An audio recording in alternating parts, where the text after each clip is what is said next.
Bueno, compañeros, compañeras, una vez más empezamos otro panel en el stand de la Intersindical de Cultura, Radar.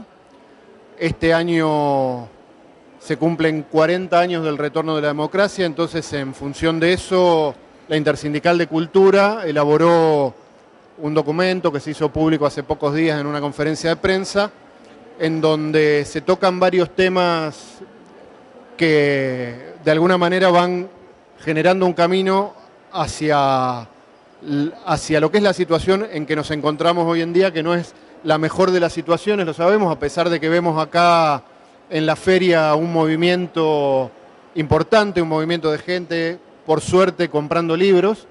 Bueno, sabemos que también obedece un poco a la intención de sacarse un poco los pesos de encima, ¿no? No un peso de encima, sino los pesos de encima, porque bueno, estamos en una corrida inflacionaria bastante importante, en una corrida bancaria y en una movida inflacionaria bastante importante, así que vamos a tratar de explicar, de generar algunos análisis que nos permitan acercarnos a la actualidad, viéndola como un punto de destino, ¿no? Y bueno, en algún momento también como un punto de qué va a pasar de acá en más, ¿no? En ese sentido, bueno, hemos querido invitar a dos compañeros que además de ser docentes, historiadores, docentes de la UBA, son también compañeros trabajadores docentes y además afiliados a uno de los gremios docentes que integran esta intersindical, que es UTE, y que son además militantes y activistas políticos de larga trayectoria. Uno es Guillermo Cabiasca, a mi lado, historiador especialista en defensa y geopolítica. Martín Acri, historiador y especialista en educación popular y en educación en general. Bueno, los dejo con ellos. No sé quién de los dos quiere arrancar. Está pautado ya arreglamos. No estoy arrebatando el micrófono así. Bueno, antes que nada, buenas tardes a todas las presentes. Bueno, el título de nuestro panel es Democracia, Trabajadores y Democracia, ¿no? A 40 años de 1983, del proceso de transición democrática de ese periodo. Para empezar me gustaría recordar, y de ahí abordar a partir de estas ideas fuerza que tuvieron una fuerte implantación, sobre todo a partir del discurso me acuerdo del partido triunfante en ese momento, que era la Unión Cívica Radical, lista 3. Peronismo era la lista 2. Alfonsín decía en su discurso, una de las ideas fuerzas que tenía, era: con la democracia se come, se cura y se educa. Bien, no por decir algo en contra de la democracia en general, ¿no? Sino que a 40 años deberíamos estar reflexionando en qué situación se encuentra nuestro país hoy a partir de todas estas décadas de gobiernos constitucionales, ¿no? Gobiernos constitucionales, elecciones periódicas, crisis brutales que han alterado en algún punto el funcionamiento normal, pero que no han roto de ninguna manera la forma constitucional y republicana de funcionamiento, aunque en algún momento tuvieron que agarrarse de algún pequeño invento para poder seguir, pero bueno. Desde este punto de vista, que es uno más, ¿no? Pero que pretendo señalar, es que nosotros tenemos que ver los diferentes significados de democracia en diferentes momentos históricos y para diferentes clases sociales. Porque si no, no podríamos entender por qué el movimiento que para los trabajadores fue sin duda el movimiento más democrático, que fue el peronismo, el de 40, ¿no? Me refiero, tuvo que triunfar confrontando contra la Unión Democrática, ¿no? O por qué la Revolución del 55 se hizo en nombre de la libertad y la democracia, ¿no? Con esto me parece que desde un punto de vista, si nosotros corremos el sentido común, nos corremos el sentido común de la cuestión de la palabra democracia, nosotros podemos ver que ya desde la época de Aristóteles, ¿no? ¿Cuánto viene Aristóteles? 2350 años debe ser, ¿no? Que ha escrito algo. Aristóteles planteaba que había un antagonismo entre libertad e igualdad. ¿A qué se refería con esto? Parecería una cosa extraña, paradójico, ¿no? En la política planteaba había un antagonismo entre libertad e igualdad. Y si nosotros vemos las discusiones en torno que se dieron en la época de los 90, particularmente, en torno a la época del consenso de Washington y demás, vamos a ver de nuevo que cuando se redefine el concepto de democracia, de qué es un país y un régimen realmente democrático, se está hablando de un régimen que respeta determinadas libertades. ¿Y a qué libertades se refiere en general? A la libertad de acumulación y circulación libre de capitales. Básicamente a eso se refiere. Ya el mismo Aristóteles planteaba, no vivía en un régimen capitalista ni por aproximación, ¿no? Pero decía que las luchas de los sectores más populares, llamémoslo, de la plebe, ¿no? De las ciudades, de las polis, no de los esclavos, eso no lo pensaba, ¿no? Pero de los sectores populares, de los ciudadanos atenienses, los ciudadanos griegos, que luchaban por la igualdad, ¿no? Por un régimen político que estableciera la igualdad, atentaba contra la libertad de la riqueza, ¿no? De la acumulación de riqueza de los sectores acomodados de la polis, de las ciudades griegas, ¿no? Y que ese era el conflicto fundamental de esa sociedad tan dinámica que fue la sociedad griega, que podemos decir que fue digamos, de gran influencia en nuestra civilización, ¿no? Por lo menos en la civilización occidental y en los que fuimos creados o colonizados, o como queramos, por la civilización occidental. Y ahí llegamos, para plantear esto, ¿no? Llegamos hay mucho más teoría política al respecto, ¿no? Llegamos a nuestro país, en la cual, justamente, la lucha de los trabajadores argentinos, ¿no? Siempre estuvo relacionada con cuestiones en las cuales la lucha por la democracia, ¿no? La lucha por los derechos políticos, ¿no? Por la lucha por los plenos derechos políticos, iba asociada estrechamente a la lucha por los derechos sociales, ¿no? Por la igualdad económica. Por eso se decía que el peronismo, o la década del 40, lo que se había logrado era que los trabajadores accedieran a la plena ciudadanía. Eso que implicaba que estuvieran presentes, que fueran un actor central, un actor más en igualdad de condiciones, por lo menos, en las decisiones que hacían el Estado. Que no hubiera una élite que es de una clase social, de determinadas clases sociales, que eran aquí, los trabajadores sí podían votar, pero después las cosas se resolvían intraelite, ¿no? Desde ahí, ¿qué podemos ver? Un problema que uno podría creer resuelto, pero que a lo largo de la historia argentina y principalmente en los últimos 70 años, cuando la clase trabajadora, a través de su propia experiencia, de la experiencia nacional concreta, que dio lugar a su identidad, dio lugar al tipo de organización que tiene y demás, la llevó a acceder y a conquistar lugares destacados en los niveles de decisión político y en los niveles de decisiones estructurales del funcionamiento económico de la sociedad, en nombre de la libertad y también de la democracia, se ha luchado y se plantea de diferentes formas cómo retrotraer, cómo evitar, cómo transformar, cómo eliminar los factores que han permitido mayores niveles de igualdad.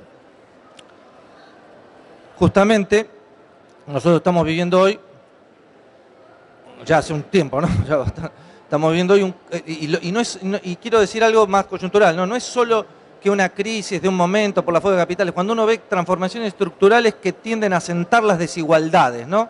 Si uno mira porque en un momento puede haber una crisis, y hay que apechugarla. Pero cuando uno ve que hay transformaciones estructurales, nosotros estamos viendo que los proyectos que avanzan en la sociedad tienden a acentuar los niveles de desigualdad. Y lo hacen a través de discursos o ideas que plantean que lo hacen en nombre de la libertad y la democracia, ¿no? Por eso me parece que es fundamental que cuando nosotros leemos la realidad o leemos la política o leemos los diarios, leemos los discursos, escuchamos o lo que sea los discursos, tengamos en cuenta esta cuestión, que tenemos que verlo con una perspectiva de clase, también puede ser una perspectiva nacional, ¿no? Pero en este caso estamos hablando específicamente desde el punto de vista de los trabajadores, de una perspectiva de clase.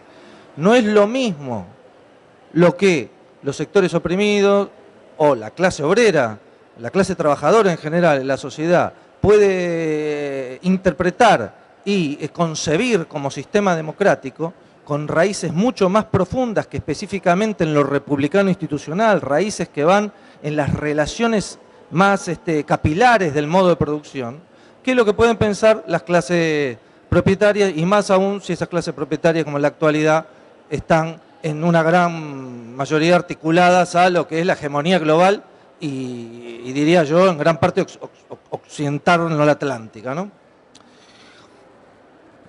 Cuando hablamos de 30 años de democracia, y yo no me quiero adentrar, 40 años de democracia, está bien, 40. Si no, diríamos que la democracia empezó con Menem, lo cual sería catastrófico para nosotros, ¿no? Mejor tocar. 40 años de democracia.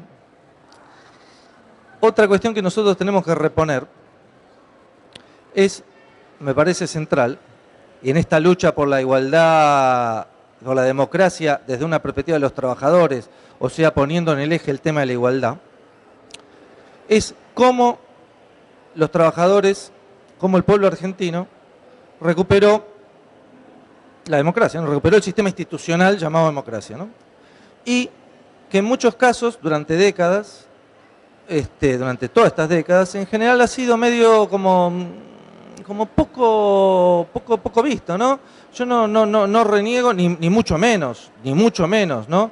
De las luchas de la Madre Plaza de Mayo, la lucha de todos los sectores y organizaciones que pusieron lo que había que poner para enfrentar a la dictadura militar. Una dictadura que surgió no solo, no digo simplemente porque eso no era simple, no solo para combatir a las organizaciones revolucionarias y a todos los sectores que podían estar organizados, sino que surgió con un programa concreto que tenía que ver con la destrucción organizada de los derechos de los trabajadores, ¿no? Y la destrucción tenía que ver con un par de ítems, vamos a decir varias cuestiones que van más allá del marco estructural económico, que la dictadura avanzó mucho y que todavía en muchos casos está vigente, sino tenía que ver con un par de cuestiones que eran la destrucción de la organización sindical argentina y la destrucción del sistema, de todo el sistema sindical argentino, las obras sociales. Había dos grandes leyes que durante el gobierno de Videla y Martínez de Oz, porque hay que decir que el gobierno fue ese, ¿no? Hay que tener en cuenta que la dictadura tenía como objetivo imponer y no las pudo imponer, ¿no? El cambio estructural que la dictadura necesitaba, que la dictadura quería imponer, en muchos casos comenzó a hacer y se siguió desarrollando en democracia, ¿no? Por eso en ese plano una clara continuidad, tenía que ver con la destrucción.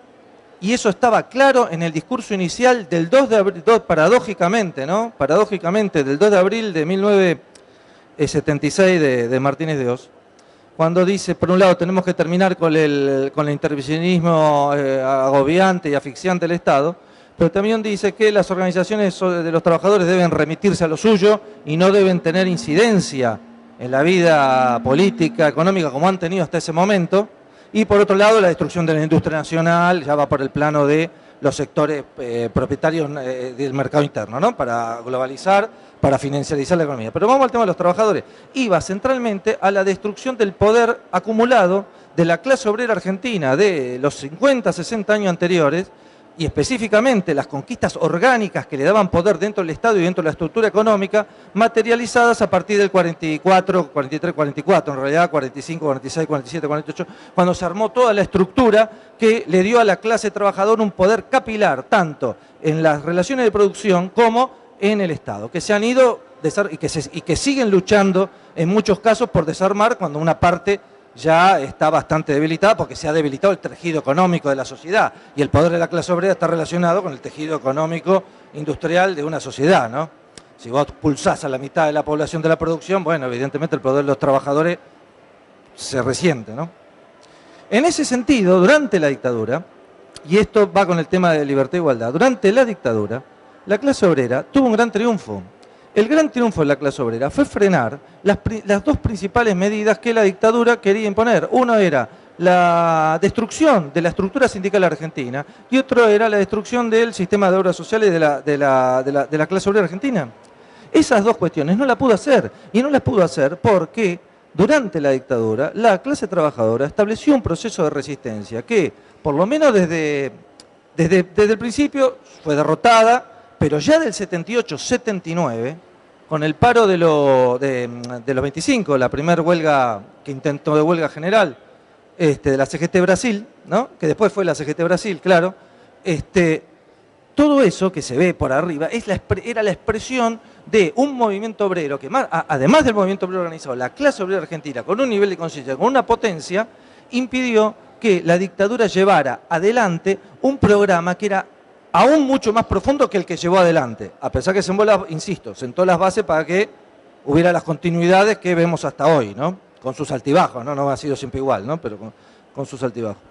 En ese sentido, me parece que en esta dicotomía entre libertad e igualdad para la clase obrera, para los trabajadores argentinos, la conquista de la democracia es la conquista de las instituciones que permiten la participación política de la clase obrera, en tanto también sus intereses de clase dentro de la sociedad, para la conquista de los niveles de igualdad y de posibilidad de, por lo menos en una primera instancia, negociar y en otra segunda instancia ser parte de la decisión colectiva de cómo se administra el Estado, la nación, cómo se administran los planes que van hacia adelante. Algo que creo que en las últimas décadas hemos perdido y que tiene que ser, si queremos recuperar la democracia de verdad y que la democracia no nos muestre después de 40 años un retroceso muy importante en los niveles de igualdad y que hace a un retroceso muy importante en los niveles de democracia, ¿no? Porque más va que funciona institucionalmente, puede reproducir, bueno, hay democracia, uno de los países más estables de América Latina en términos de democracia es Colombia.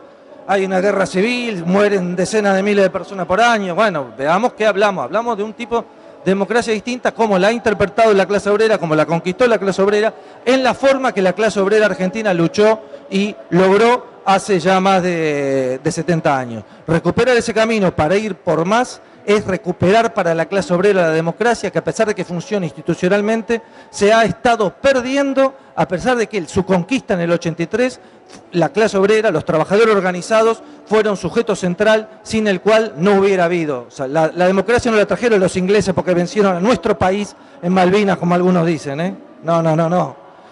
Esa derrota es consecuencia de otros desastres nacionales más que tenemos.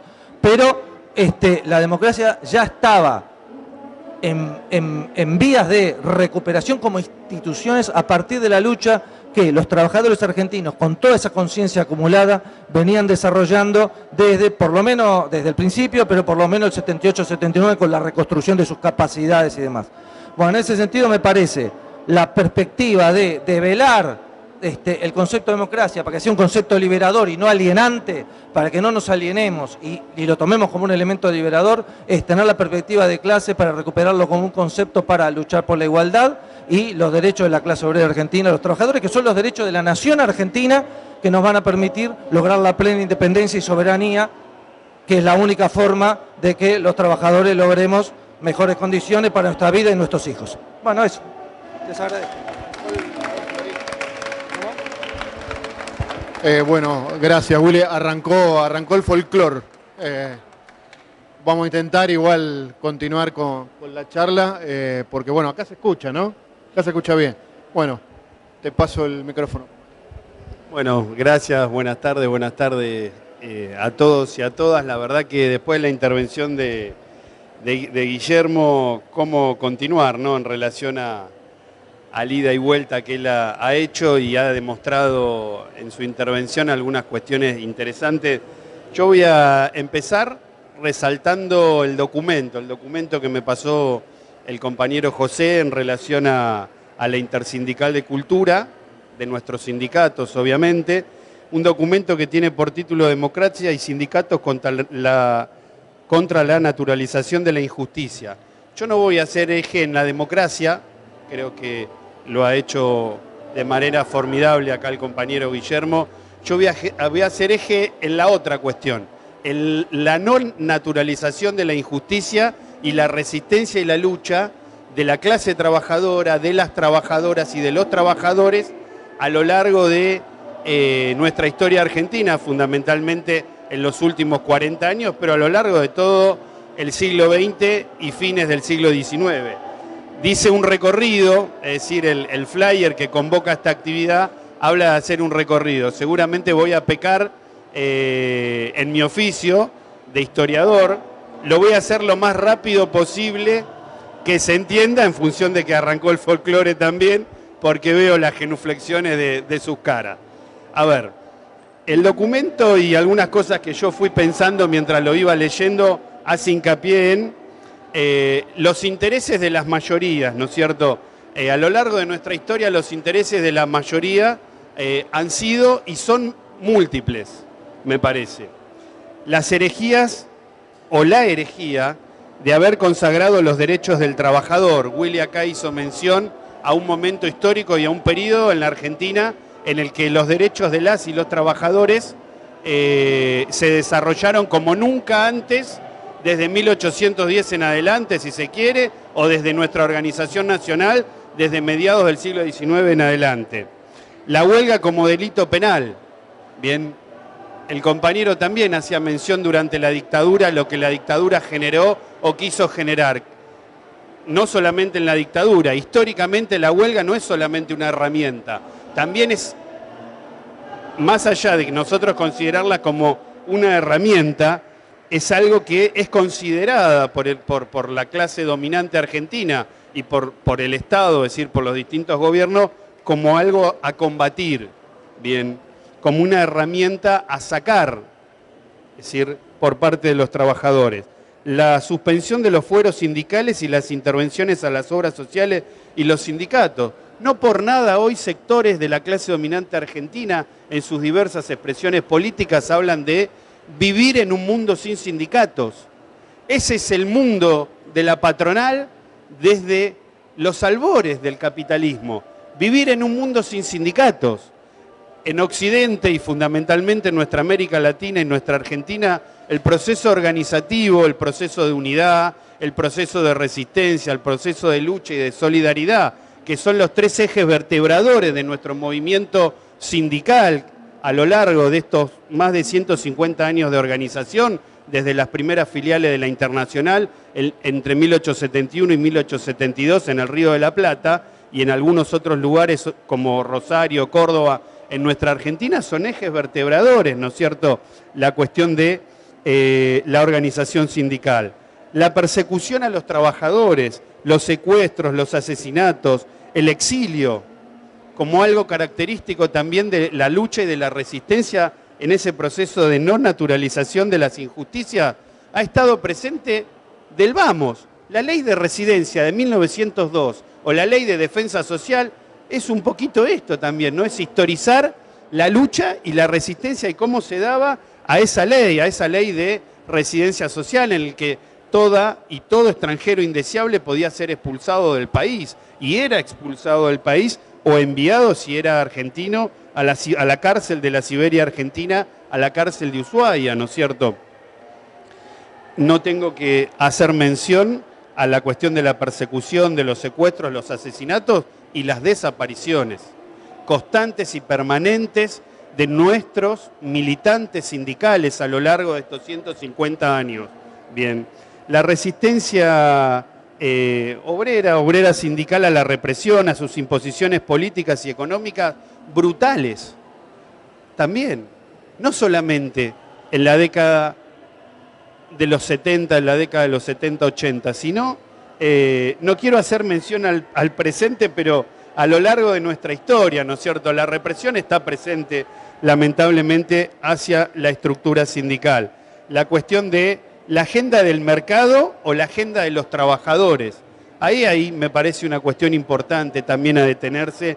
La agenda del mercado viene impuesta por el neoliberalismo, pero también venía impuesta por los liberales, bien, a principios del siglo XX. Venía impuesta una agenda donde la cuestión de la carestía de la vida, la cuestión de los bajos salarios, la cuestión de la inflación constante y permanente.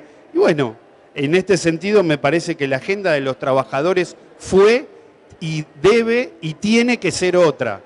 Nuestra agenda es otra. Nuestra agenda, como decía el compañero, las cuestiones reivindicativas, pero también las cuestiones de la transformación social. Vivir en una sociedad mejor, en una sociedad más igualitaria, en una sociedad más justa, más democrática en el sentido participativo, me parece a mí. En el sentido participativo, y es central desde el punto de vista de los trabajadores. La lucha de quienes están ocupados y quienes no lo están. Nosotros fuimos parte y somos parte de una lucha en la que vivimos permanentemente y transitamos la lucha de los trabajadores ocupados y desocupados. ¿No es cierto, Guille? Bien, y esto también es una constante y una permanente histórica a lo largo en este proceso de historización de la clase trabajadora. Los sindicatos con la obligación de generar estrategias de descolonización cultural, amplia y variada. Acá atrás, esto es el ejemplo de lo que hoy se conoce como la lucha cultural, bien, la batalla cultural. Es histórica la batalla cultural y hay que seguir dándola, hay que seguir generando estos espacios, hay que seguir generando estos espacios de debate, estos espacios de discusiones, de formación. Me parece muy rico y me parece muy, muy importante, en clave histórica, bien. Y obviamente analizando el presente también. Ante la pérdida de derechos, la crisis financiera, la recurrente cuestión a hacer honor a la historia de triunfos, retrocesos y reflujos. No conocer que lo que dice García Linera, ¿no es cierto?, que seguramente me voy a equivocar, se lucha, se pierde, se lucha. Él lo dice con otras palabras, no importa si nos caemos, pero nos tenemos que volver a levantar, constante y permanentemente. Y eso también es muy importante. Y en este proceso me parece a mí, es entender que uno puede luchar, puede perder, pero la dignidad de la lucha, la dignidad de la lucha y la dignidad en esa construcción con el otro colectivamente es lo que nos hace distinto a las imposiciones, a la derrota, a considerarnos verdaderamente derrotados, porque no debemos, me parece a mí, como la clase trabajadora no lo ha hecho nunca y esperemos que no lo haga, sentirnos derrotados, más allá de las distintas coyunturas. La participación popular, me parece a mí, en relación a defender la soberanía nacional y la justicia social, son centrales. Bien, son centrales más allá de las coyunturas políticas, más allá de los gobiernos. Me parece que nosotros tenemos que profundizar sobre estas cuestiones en relación a las cuestiones de soberanía. Guillermo es especialista en cuestiones de soberanía, pero podemos hablar de soberanía educativa, de soberanía cultural, de soberanía ecológica. Podemos hablar de un montón de cuestiones que me parece que vienen a tono. Y el tema de la justicia social es central. Una justicia social que no tenemos que esperar que venga de arriba hacia abajo. También se puede generar de manera comunitaria, desde abajo hacia arriba, desde la organización comunitaria hacia arriba, me parece a mí, tensionando fuertemente a los procesos que se dan, ¿no es cierto? Y en estas cuestiones me parece a mí que hay que tener presente los hitos y fechas de todo esto que yo estoy diciendo en relación al proceso organizativo, al proceso de resistencia, al proceso de lucha, a ese proceso que está plagado de momentos de resistencia como la huelga y la construcción de la primera central de trabajadores en 1890 en la Argentina, y que nuestros propios militantes, para no decir algunos dirigentes, desconocen las características que ha tenido esa Federación de Trabajadores de la República Argentina en 1890, en el marco de la crisis del 90 y los problemas sociales que se daban. Es decir, yo voy a hacer mención a algunos, no voy a hacer todo, es decir, es imposible, si yo haría mención a todos los hechos y momentos históricos, estaríamos hasta más allá de las 10 de la noche. Bueno, la huelga de 1902, la Semana Roja de 1909, la huelga del centenario también, la constitución, a mí me parece muy importante la constitución de la Unión Sindical Argentina en 1922, en relación a la posibilidad de que el sindicalismo, ciertos sectores del sindicalismo, la corriente sindicalista y anarcosindicalista confluyan en esta Unión Sindical Argentina, la creación de la CGT en 1930 en el marco de la resistencia al primer golpe militar que se da, el golpe cívico-militar que se da, bueno, la huelga del 36 también, la del 42 en relación al transporte y a los trabajadores metalúrgicos, el 17 de octubre, bien, el 17 de octubre que se le da, va de las manos a la dirigencia, como muchos otros hitos también a veces se les va de la mano a la dirigencia, un 17 de octubre que estaba proyectada por la CGT para el 18, bien, como popularmente se sabe. El periodo de resistencia 55-68, la CGT, los argentinos, y ese emblemático mensaje del 1 de mayo. Justamente estamos a días del 1 de mayo en relación al planteo de ese documento, de esa nota, ¿no es cierto?, en relación a la unidad necesaria y fundamental entre las organizaciones sindicales y las organizaciones del pueblo, como lo plantea ahí, me parece, para destacar. Las huelgas y los espacios de coordinación sindical entre el 73 y el 75 se dice, pero lo voy a extender al 76. La resistencia a la dictadura que hacía mención acá el compañero hace un ratito, la vuelta de la democracia y las primeras luchas en contra del neoliberalismo, bien, en esos famosos paros de la década del 80, la reconfiguración de la clase trabajadora. Cuando hablamos de trabajadores ocupados o desocupados, tenemos que indefectiblemente hablar de una reconfiguración de la clase y de las organizaciones sindicales también, que hoy nos atraviesan de lleno. Y en este sentido, para cerrar, me parece a mí que tenemos que replantearnos como militantes sindicales, como dirigentes y como delegados también, como delegados de base, replantearnos estas cuestiones y otras en relación a las acciones de solidaridad, las acciones de organización, las acciones de formación, de debate, porque la cuestión de la unidad, la cuestión de la organización y la cuestión de la solidaridad han sido, son y serán las bases estructurales de nuestro movimiento obrero y que es ni más ni menos que las bases estructurales de nuestra clase trabajadora. Bueno, muchas gracias. Bueno, muchas gracias, Martín. Acá llegaron otros compañeros que van a estar en la mesa. Vengan, compañeros, si quieren sentarse.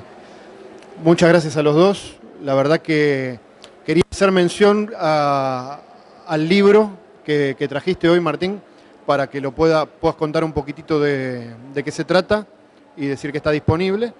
Y como cierre, bueno, también le quería dejar a los dos a ver si podemos brevemente hacer alguna consideración respecto de la acuciante situación en que se encuentran los trabajadores en estos días en función de la corrida bancaria, situación inflacionaria. Dentro de un ratito vamos a tener también la asistencia de un compañero que se especializa en esos temas. Bueno, hacer una consideración económica sería muy largo que fuera breve. Además, creo que la mesa siguiente va a tener acá compañeros que están bastante bien en el tema como para que todos los charlemos. Pero a mí me parece que hay una cuestión que a mí me preocupa. Evidentemente nos preocupa toda la situación, ¿no?, que es catastrófica, ¿no? Eso. Pero dentro de esa situación, yo creo que cuando yo mencionaba los diferentes periodos de lucha victoriosas o no, pero siempre de lucha que ha tenido la clase trabajadora argentina, siempre elaboró programas nacionales que desde la clase trabajadora se ofrecían a la patria, a todo el conjunto de la nación. Eso fue el programa del 1 de mayo, no fue simplemente un programa de reivindicación económica economicista, ¿no? Me refiero a un programa nacional, ¿no?, para articular al movimiento nacional detrás de su principal fuerza, que es la clase obrera argentina, un programa tras el cual se podía desarrollar toda una estrategia de lucha. Un programa en la clase trabajadora argentina que era a todos los argentinos bien nacidos, de alguna forma, ¿no? Argentinos, Argentina. Eso podríamos poner en mayo, pero podríamos ir a la falda, podríamos ir a otras cuestiones más, ¿no? Más atrás, o podríamos ir a más adelante los 26 puntos de la CGT, ¿no? Cuando mencionábamos recién acá la lucha contra el periodo alfonsinista, ¿no?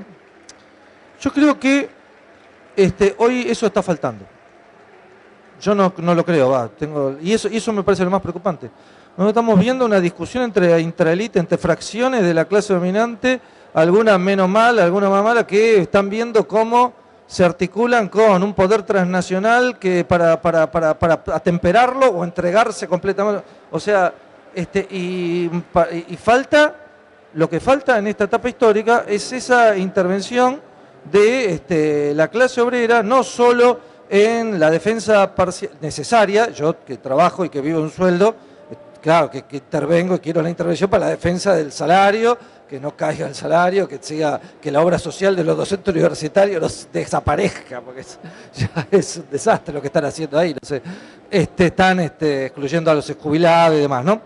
Pero más allá de eso, la clase obrera, cuando hay una tesis que en su conjunto, cuando presenta programas en su conjunto, la clase trabajadora son programas nacionales, ¿no? Son programas hacia el conjunto de la nación, de cómo debe resolverse los problemas nacionales, cómo debe lograrse la independencia nacional, cómo debe lograrse una forma, como mencionaba yo en el principio, de democracia, de Estado, de articulación de las relaciones de producción que permitan el desarrollo de la justicia social y la recuperación de la soberanía nacional. Eso es ausente hoy. Para mí eso es lo más preocupante. Todo es preocupante, todo lo que pasa es preocupante, pero de la perspectiva esta que estamos hablando acá, la no existencia de una intervención orgánica de la clase obrera con un programa nacional de los trabajadores me parece algo malo y que no se ha dado en otros momentos históricos, que siempre ha habido. En este momento de crisis la clase trabajadora ha tenido una propuesta. Y esa es mi reflexión sobre el tema, preocupante. Bueno, yo futurismo no hago, la verdad que no me atrevo a hacer un análisis como el que hizo el compañero. Coincido en lo que dice él, hay cosas que están faltando. Me parece que hay procesos de unidad que han quedado truncos. Uno fue el 21F, me parece a mí. Creo que hay que seguir en esa línea de debate, en esa línea de discusión y en esa línea de unidad. Me parece a mí que la nueva coyuntura de acá a diciembre, al 10 de diciembre y después del 10 de diciembre va a ser distinta. Cómo vamos y el desdibujamiento de este gobierno de transición, la verdad que como laburantes, como trabajadores, como recién decía el compañero, que trabajamos y vivimos de nuestro sueldo, es más que preocupante, es desesperante en términos del consumo, en términos reales me parece a mí, y me parece que lo que se va a dar es un contexto de lucha, un contexto de reorganización y de debate profundo donde determinadas estrategias que son representadas por determinados individuos van a quedar superadas, como históricamente la clase trabajadora ha superado en determinados momentos. Pensemos un poco en el 2001 y en la estructura sindical que quedó estupefacta ante la gente en la calle, siendo parte de la gente en la calle, pero también hay que reconocer que hubo una línea interna que decía que lo que no se puede conducir, no se puede apoyar plenamente, y creo que pasa por ahí. Me parece que en esta superación de determinados momentos y determinadas formas van a ser superadas, me parece a mí. Hay un proceso de ebullición y de debate sindical muy importante en cada uno de estos sellos que tenemos atrás, en cada uno de estos isologotipos, como en otros también, y pienso en la CGT, ¿no es cierto? En esta CGT que está desdibujada, pese a que hay una línea interna muy fuerte de debate, de discusión, de organización, dentro de la propia CGT. creo que hay que seguir en esa línea como dirigentes y como laburantes, seguir dialogando y seguir consensuando para construir o reconstruir nuestra herramienta. Bien, nuestra herramienta también es la unidad, no solamente la huelga en determinados momentos, sino también la unidad. La unidad me parece a mí que es central, una unidad con un objetivo claro, de lucha en contra de las políticas que supuestamente, por eso digo, no hago futurismo, que circulan y que se debaten a diario en las redes como en los medios, de choque brutal o de cambio brutal de nuestro sistema previsional, de nuestro sistema laboral, de nuestro sistema financiero también. Es decir, me parece a mí que hay que seguir por esa línea, siendo cautos también en el sentido del sufrimiento de nuestro pueblo, del sufrimiento de nuestros trabajadores y trabajadoras que ya la están pasando mal. Bien, que ya la están pasando mal. Bueno, muchísimas gracias por su presencia, compañeros. Compañero Martín Acre, compañero Guillermo Cabiasca. Bueno, los invito a buscar los trabajos de los compañeros. Los compañeros tienen vasta obra publicada. Decía algo. Sí, el libro es un trabajo colectivo sobre la CGT de los argentinos. Bien, tiene unos años antes de la pandemia, fue a los 50 años de su constitución. Nosotros lo editamos, lo empezamos a trabajar previamente al 2018 y la verdad que el título es sugestivo, los trabajadores que desafiaron al poder, y me parece que en este sentido esta es una de las líneas posibles, el desafío al poder en relación a todo lo que se ha dicho acá. Muchas gracias.